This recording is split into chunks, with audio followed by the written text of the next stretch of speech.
오늘도 돌아왔습니다. 저는 누군지 아시죠? 구도마 마침표 MC 최수빈입니다. 그리고 제 옆에는 새로운 진행자 한 분이 와 계시는데요. 자기소개 부탁드리겠습니다. 네, 저는 새로운 MC 안형윤이고요. 오늘 수빈 양과 함께 첫 녹음을 하게 돼서 너무 떨리고 좋습니다. 네. 오늘 시작이 참 좋네요. 좋다는 말이 전혀 진심처럼 느껴지진 않지만 그래도 진심이라고 믿고 싶고요. 여러분, 김밥 좋아하시나요? 내가 먹고 싶은 대로 우겨넣고 말아먹으면 정말 끝내주죠.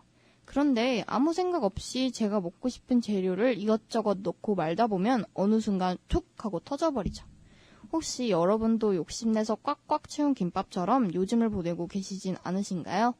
좋아하는 것들로 가득 채우는 것도 좋지만 그게 너무 과하면 감당하지 못하고 일을 그리쳐버리죠. 그런 실수가 없도록 욕심은 적당히 부려야 될 것 같네요. 자, 이제 그럼 본격적으로 코너로 들어갈까요? 책 읽어주는 여자! 책 읽어주는 남자의 두 번째 시간이 돌아왔습니다. 이 코너를 처음 듣고 계신 청취자분들을 위해 간단히 소개를 해드리자면 여러분들이 그동안 읽어보지 못했던 좋은 책들을 저희가 소개하고 추천해드리는 시간입니다. 사실 저희도 이 코너를 하면서 몰랐던 책들도 알게 되니 아주 유익한 코너라고 생각이 듭니다. 그럼 본격적으로 책 읽어준 남자 여자를 시작해 볼까요?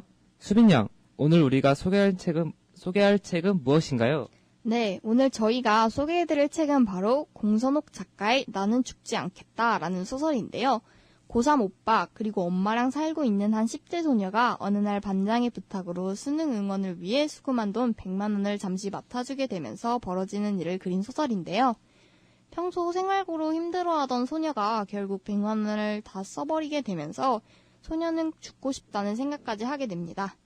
소녀는 죽고 싶다는 심한 모멸감에 빠지게 되지만 꿋꿋하게 자신만의 삶을 살아가려는 의지를 내비춤에 따라 우리에게 삶의 소중함을 알려주는 작품이에요.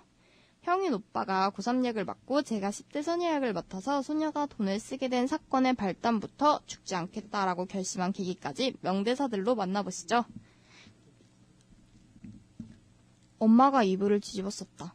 나는 안 봐도 안다. 엄마가 지금 울고 있다는 것을. 엄마는 돈이 없어서 요구르트 대리점에 입금해줘야 할 돈 50만 원이 없어서 울고 있는 것이다. 그때 내 입에서 왜 그런 말이 튀어나왔을까? 나는 사실 엄마가 전화 통화하는 내내 호주머니 속 돈을 만지작거리고 있었다. 내가 가지고 있는 돈이면 엄마가 울지 않을 수 있다.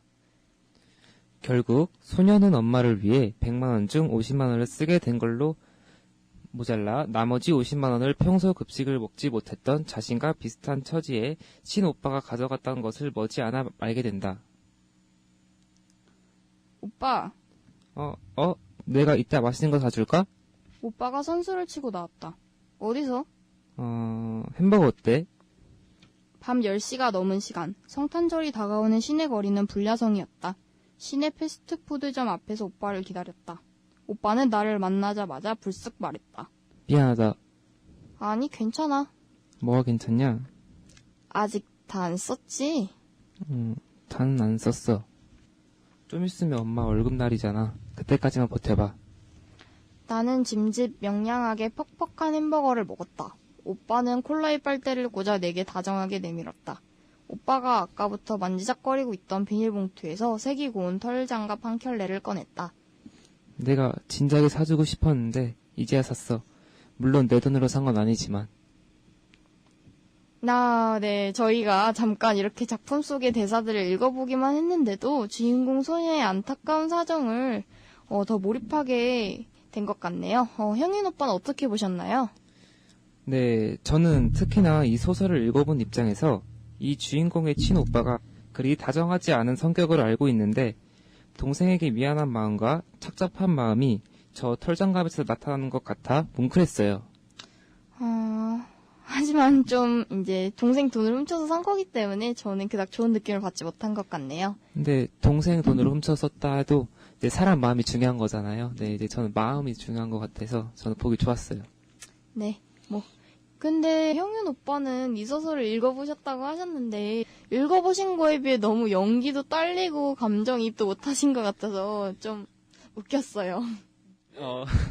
네, 저는 충분히 열심히 했다고 생각하는데, 제가 연습생도 아니고 배우도 아니어서, 이제, 이런 거에 대해서 이제 이해해 주셔야 되고, 그럼 이제 중간 이야기를 해보자면, 결국 소녀가 반장에게 돈을 잃어버렸다고 거짓말을 했잖아요. 저는 이때 반장이 소녀에게 더럽다고 말해서 엄청 놀랐어요. 요즘 같은 세상의 빈곤이라는 사회 구조적 모순에 대해 이해해주지 못한 반장에게 섭섭하다 할까요? 맞는 것 같아요. 빈곤이 단순히 경제적 문제가 아닐 텐데 말이죠. 반장이 더러움과 깨끗함으로 나눈 건 빈곤층을 윤리적으로 결함이 있는 대상으로 보는 우리 사회의 모습을 보여주기 위한 작가의 의도가 드러나 있는 것 같네요. 그럼 이제 이 심한 불안감과 모멸감을 느꼈을 소녀가 마지막엔 어떤 마음을 가졌는지 마저 한번 읽어볼까요? 나는 안개가 말끔히 거친 강가에 오독하니 앉아 있었다. 그리고 나는 보았다. 그것은 다정한 남녀의 다툼이었다. 내가 누구 좋으라고 죽냐, 죽기를.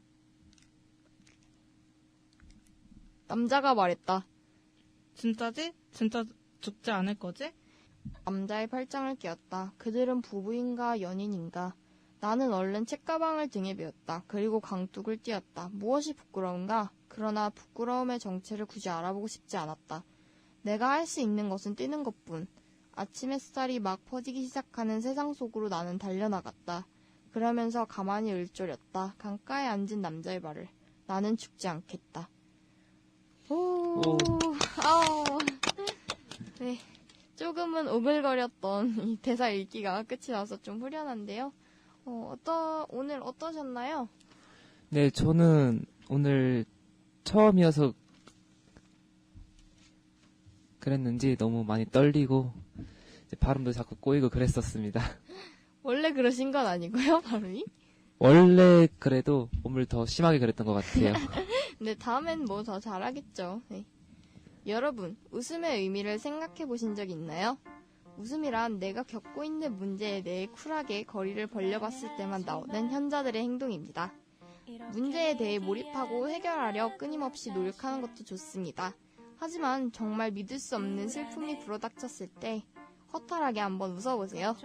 바로 그때 여러분들은 여러분들에게 닥친 미치도록 슬픈 그 문제를 풀어나갈 수 있는 첫걸음을 내디디신 겁니다. 지금까지 구도마 10분 라디오 마침표의 MC 최수빈, 안형윤이었습니다. 감사합니다. 안녕! 어차피 우리는 모르지 멈추지